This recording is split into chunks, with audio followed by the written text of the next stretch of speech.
Zdravím všetkých fanúšikov Slobodného slova na Slovensku. Vyjadrím sa dnes aktuálne, aby nebolo, že sa vyjadrujem len k tomu, k čomu chcem ja. Ale vôbec by som sa k tomu nevyjadrovala, ale z toho dôvodu, že 2 či 3 dní neustále mi vyvolávajú novinári, neustále mi kladú kokotské otázky, tak som sa rozhodla, že budem na to reagovať. Poprvé, musím sklamať novinárskú obec, pretože rozsudok bol taký, aký bol. Nebola žiadna podmienka, žiadny podmienečný trest, a to zrejme vzhľadom na to, že Braňo trestaný nebol. Bol tam 1000-eurový peňažný trest plus odňatie vodičského preukazu. 3 dní ste mi vyvolávali, teda novinári mi vyvolávali a pýtali sa ma na túto skutočnosť, teda, ktorá sa stala, že všetci to viete, že pod vplyvom alkoholu šoferoval motorové vozidlo.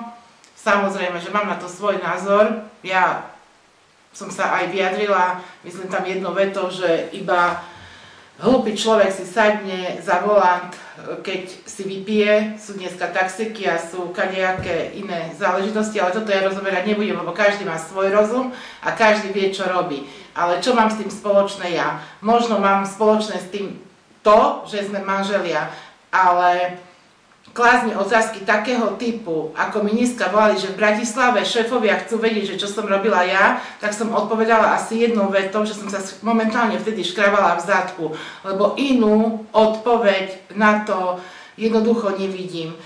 Novinári nám skáčete na pereši na bránu a fotíte dom.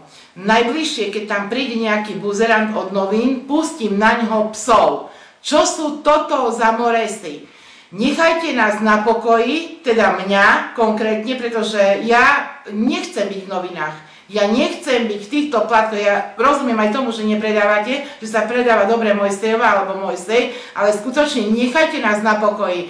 Ďalšia piča mi teraz pred chvíľou volala z toho buzerantského týždenníka Star, že má informácie, že som sa presťahovala z Pereša na Čermel. Ja do piči sa môžem presťahovať, kde ja chcem.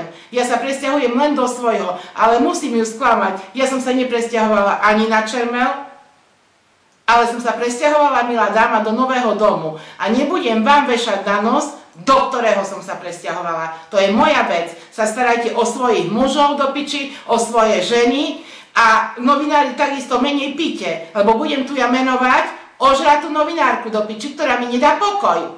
Už sa mi bojí aj zavolať. Tak mi dajte svätý pokoj, lebo zverejním potom ja toto.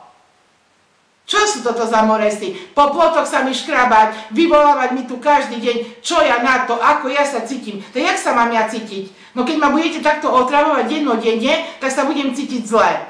A budem sa vyjadrovať ešte aj k iným témam. Na čo do piči on mi kladie otázku, že keď nezaplatí 1000 eur, tak 5-mesačný trest. Ale podmienečný, ty kokot. Podmienečný. Najradšej by videli nás v base. Toto by bolo najlepšie. No lenže niekedy ani veľmi nie je z vymyslov, ešte človek do basy nešiel, lebo každý sa bude brániť.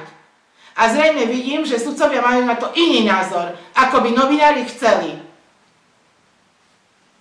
Takže vás poprosím, keď to pozeráte, lebo som im povedala, že dám na to video, nech si to zaplatia, dajte mi pokoj s takýmito kokotskými otázkami, že čo ja som vtedy robila. Lebo odpoveď bude skutočne len taká, ako som pred chvíľou povedala. A to je celé. Takže som vám povedala rozsudok, aký je, skôr ako sa dočítate zatiaľ v tých kokotských novinách, a povedala som vám na to svoj názor. Ja nikoho neobraňujem, ja mám takisto toho dosť. Len vás veľmi pekne prosím, dajte mi svätý pokoj. A to, či ja si môžem robiť, čo ja chcem. Ja môžem holá chodiť po ulici, to je moja vec. Môžem sa sťahovať, kde chcem. Môžem si robiť, čo chcem, ja som slobodný človek, tak prosím to rešpektujte. A keď nemáte o čom písať, tak ja neviem, zavolajte kolegov, spýtajte ich sa, kedy sa jebali do ryti, alebo ja neviem, toto tam napíšte, lenže to zrejme asi nikoho nebude zaujímať. Takže ďakujem vám za pozornosť, len toľko k tejto skutočnosti.